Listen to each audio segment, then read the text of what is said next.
Hello students, welcome to Learner's Planet, problem solving session 1 of acids, bases and salts. Now we will be discussing questions related to the properties of acids, their chemical reactions and the properties of the bases. Okay, coming to our first question, it is which gas is evolved when dilute sulfuric acid reacts with potassium carbonate? Okay children, now you must be knowing, or I have told you in my theory session, that metal carbonates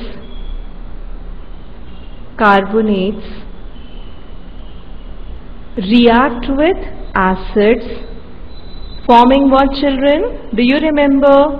They form their respective salts. And what are they forming children? They'll evolve carbon dioxide gas as well as they are forming a water molecule. Clear? So, what is the metal carbonate here children? The metal carbonate is a potassium carbonate. So, what will be the formula of potassium carbonate? It is K2CO3, right? It is reacting with what acid? Let's take up, here it's given, it is H2SO4, right? It will form what children? It will form K2SO4 plus H2O plus carbon dioxide gas will be evolved, right? So whenever there are metal carbonates or bicarbonates, they are reacting with acids. What are the products formed? The metal salts, water and carbon dioxide gases evolved. Right children? It can be a bicarbonate also here. Say I can take the bicarbonate, that is NaHCO3. This is what? Sodium bicarbonate. It is reacting with what children? Dilute sulfuric acid, right? And what it will give? Again, it will give you the metal salt. What metal salt will be there? It would be Na2SO4, right children? Plus of H2O will be formed, plus of CO2 gases evolved. Am I clear? So, the bicarbonates and carbonates react with sulfuric acid, giving their respective salts, water and carbon dioxide. Right? Our next question here is children, it is iron, right? Reacts with sulfuric acid. So, it is whenever a metal reacts with an acid, so what are the products formed? Do you remember children? The products formed are metal salt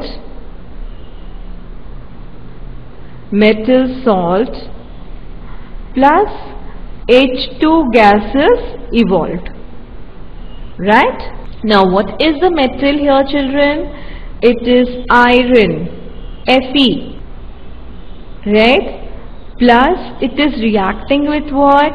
Sulfuric acid, H2SO4, right?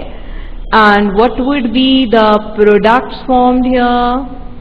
It would be iron sulfate, that is ferric or ferrous sulfate, FeSO4, because it is a dilute sulfuric acid plus of H2 gas. Right children?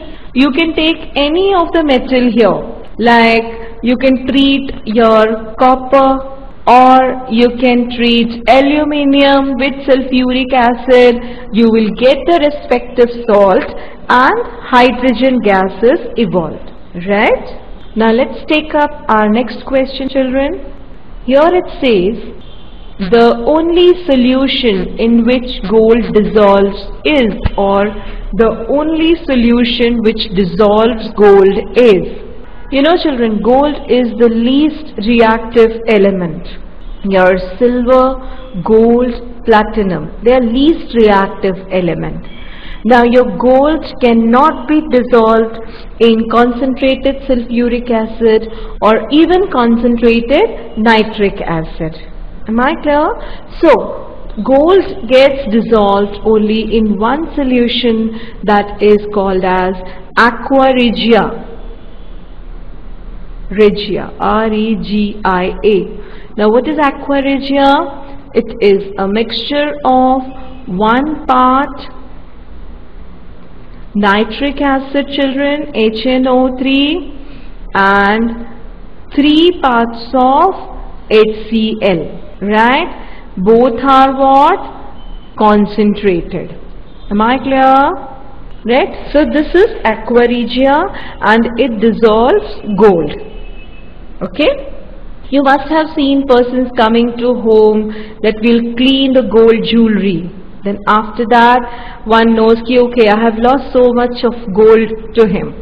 That is because they clean it with aqua regia, and that aqua regia dissolves the gold. Okay?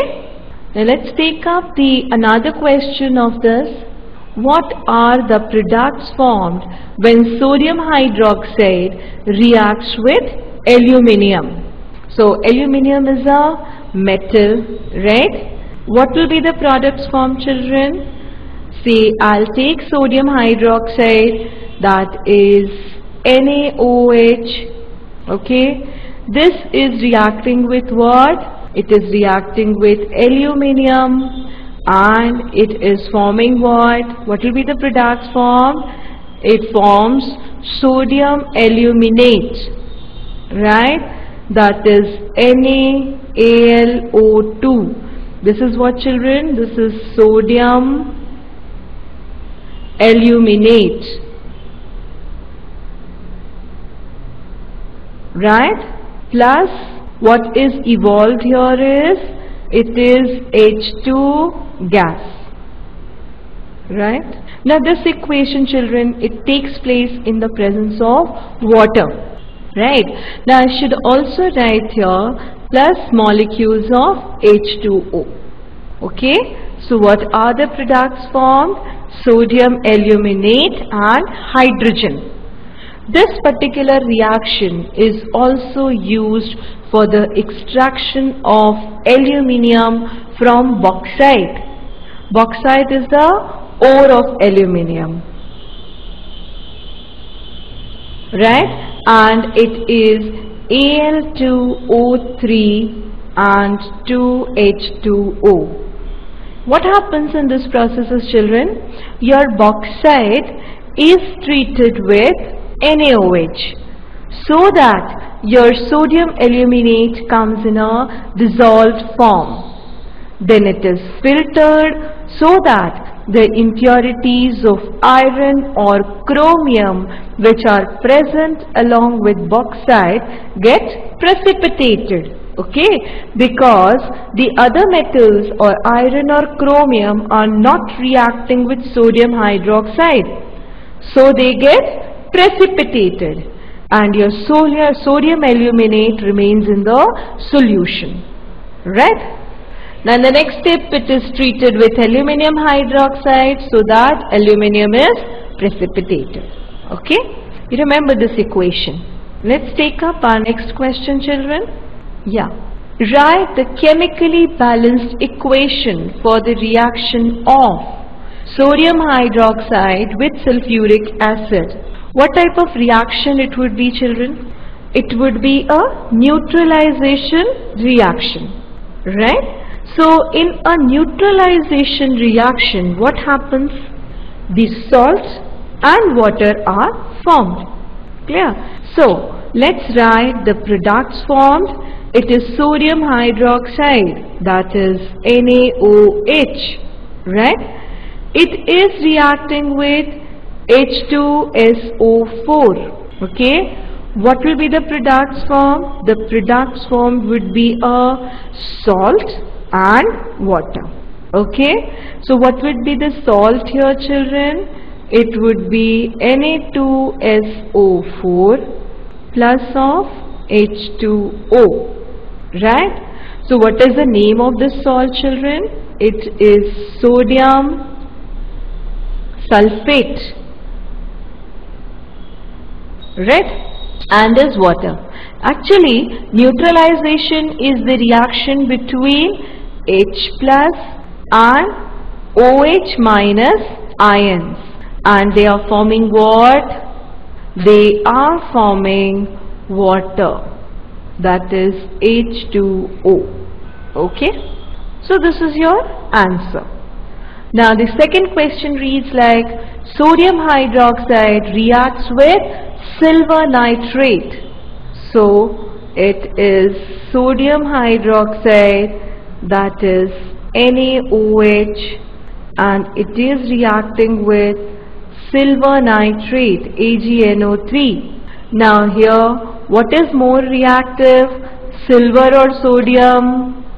Sodium, right? So what will sodium do? Sodium will displace silver from its salt solution, and it would be a double displacement reaction. We will get here NaNO3, that is sodium nitrate, plus silver hydroxide, right?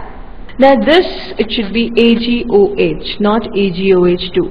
So children, the silver hydroxide formed is highly unstable. Okay, so the silver hydroxide cleaves into silver oxide and hydrogen, right? This is highly unstable product. And what type of reaction it is, children? It is a double displacement reaction. Clear? Now let's move to our next question. Yeah, here you have to write the chemical formulas of carbonic acid, right? Carbonic acid, as the name indicates, it is an acid of carbon dioxide, right? So the formula of acid would be H2CO3, right children? And this on dissociation, what it will give on dissociation? It undergoes a reversible reaction and it will give 2H plus ions plus CO3 2 minus ions, right? So this is undergoing a dissociation reaction and is giving you what type of ions in solution? It is H plus ions, right? Now why it is a weak acid? Because it is undergoing a reversible reaction. As soon as H plus and CO3 2 minus ions are formed, they combine again and they give you carbonic acid, right? So the amount of H plus ion formed is less. That is why it is a weak acid. Though it is an inorganic acid, still it's a weak acid, right children? Now our next acid is, what type of acid is this? It is formic acid. It has derived its name from formica, meaning ant. Whenever an ant stings, there is a burning sensation. That is due to the formation or release of this formic acid, right? Its IUPAC name is methanoic acid. So as it is an organic acid, will it be a weak acid or a strong acid? It would be a weak acid, right? Now let's write its formula. It is HCOOH, right? Now this also undergoes a reversible reaction or reversible dissociation, right children? And what will be the products formed? The products formed would be HCOO minus ion plus of H plus ion, right? Now as soon as these ions will be formed here, they will again combine and give you what? Formic acid. Okay? So this is again a weak acid. Now let's take up our next acid, which is nitric acid. Now in this case, children, nitric acid, it is an inorganic acid and its formula is HNO3. Right? This dissociates, giving what? H plus ion and NO3 minus ion. Right? Now it is undergoing an irreversible reaction. Okay? So this is an irreversible reaction, children. Okay? So we are getting large amount of hydrogen ion in solution. So what type of acid it would be? It would be a strong acid. Right? Now our next acid is acetic acid. What is the formula of acetic acid, or what type of acid it is? It is an organic acid or an inorganic acid? Children, it is an organic acid, or acetic acid is an organic acid. It is present in vinegar. Okay? Now, what is the formula of acetic acid? It is CH3COOH. It is also called as ethanoic acid. I'll discuss you the nomenclature of organic compounds in your chapter carbon compounds. Right? Now this acetic acid undergoes what? It also undergoes dissociation in water and it forms, this is undergoing a reversible reaction. Why? Because it is an organic acid. Right, children? And this will form CH3COO minus ion plus of H plus. Okay? Now the CH3COO minus ion is what?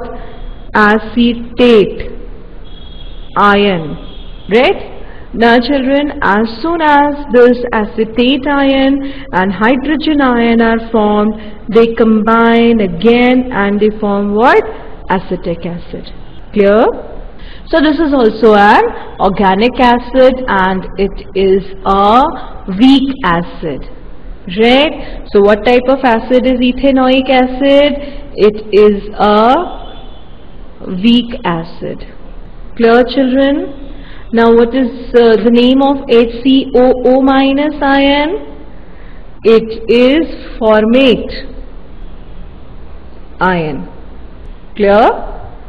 Now let's move to our next question. Yeah, that is, what are the products formed when acids react with metal oxides? Right? So give me example of any metal oxide. It can be copper oxide, aluminium oxide, zinc oxide, any metal oxide. Right?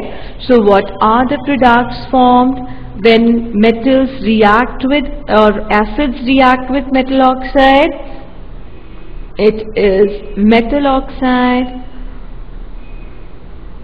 reacts with acids and it gives what? It gives you the salt and water. Right, children? So this is giving me what? Salt plus water. Okay? So this is your main equation. Now you can put in any metal oxide here and any acid here. Like I am taking copper 2 oxide, that is CuO, okay, or cupric oxide, copper 2 oxide, and I am treating this with a mineral acid, that is HCl, right? So what will be my products, children? My products would be CuCl2 plus of H2O. So for balancing I have to put 2 here. And what type of chloride is this, children? This is again copper 2 chloride, right? So these are the products formed. You can take any metal oxide here. You can take sodium oxide, take potassium oxide, calcium oxide. So the products formed would be salt and water, right? Now what is our next question, children? It is, what are the products formed when acids react with ammonium salts? Now what are ammonium salts, children? Ammonium salts can be your ammonium chloride, ammonium sulfate, ammonium nitrate, right? Now let's take up any salt and any acid. Say I am taking here ammonium nitrate, okay? That is NH4NO3, and let me treat it with hydrochloric acid, that is the simplest one. And what I'll form is, I'll form here any of the salts, that is again it is a double displacement reaction, NH4Cl plus of HNO3. So this reaction will be what, children? It would be a reversible reaction, okay? So this can be any of the ammonium salts, right? Let's move to our next question, that is pH of a base dash with dilution. So what happens to the pH, children? It increases or decreases? First of all, tell me, what is pH? pH is what? pH is hydrogen ion concentration, right? That is, it is in moles per liter, right? Now, if I am diluting it, what will happen to the hydrogen ion concentration? It will decrease, right? So, on dilution, what happens to H ion concentration in moles per liter? It decreases. Right, children? Now when H ion concentration decreases, what will happen to pH? The pH will increase. Right? That is, the basic solution will become more basic because the H ion concentration is decreasing on dilution. Right? So, what should be the answer to this question? It should be that pH of the base increases with dilution. Am I clear? Okay. Now, our next question is, the point at which indicator shows a color change is called. Now children, you must have used your indicators, or you must have done titrations.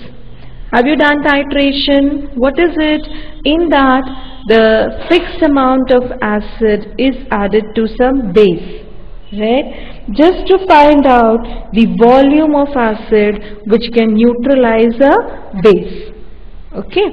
Now the point at which the indicator shows color change is called as end point. Clear, children? So the point at which this indicator is showing a color change is called as end point. Now taking up our next question, that is pH of water is dash and that of boiling water is dash. Now what is a pH? If I say, so pH is what? pH is hydrogen ion concentration, right? Here our question is pH of water is dash, that is, and of boiling water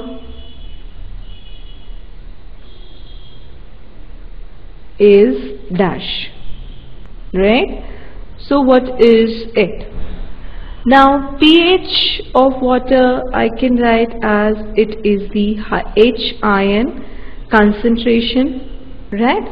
Now your water molecule dissociates into what all it forms, children? It is forming H plus ion and OH minus ion, right? That is, pH of water is 7, that is, water is neutral, okay, and the concentration of H plus ion is equal to the concentration of OH minus ions, right? Now children, the pH of water at 0 degree centigrade is 7.5. The pH of water at 25 degree centigrade is 7. Similarly, the pH of water at 100 degree centigrade is 6. That is, water boils at 100 degree centigrade. Now what does it mean, children? Does it mean that your water is becoming acidic? No, it doesn't mean that my water is acidic. 6 means the H ion concentration as well as the OH ion concentration of, that is, your H plus and OH minus concentration of boiling water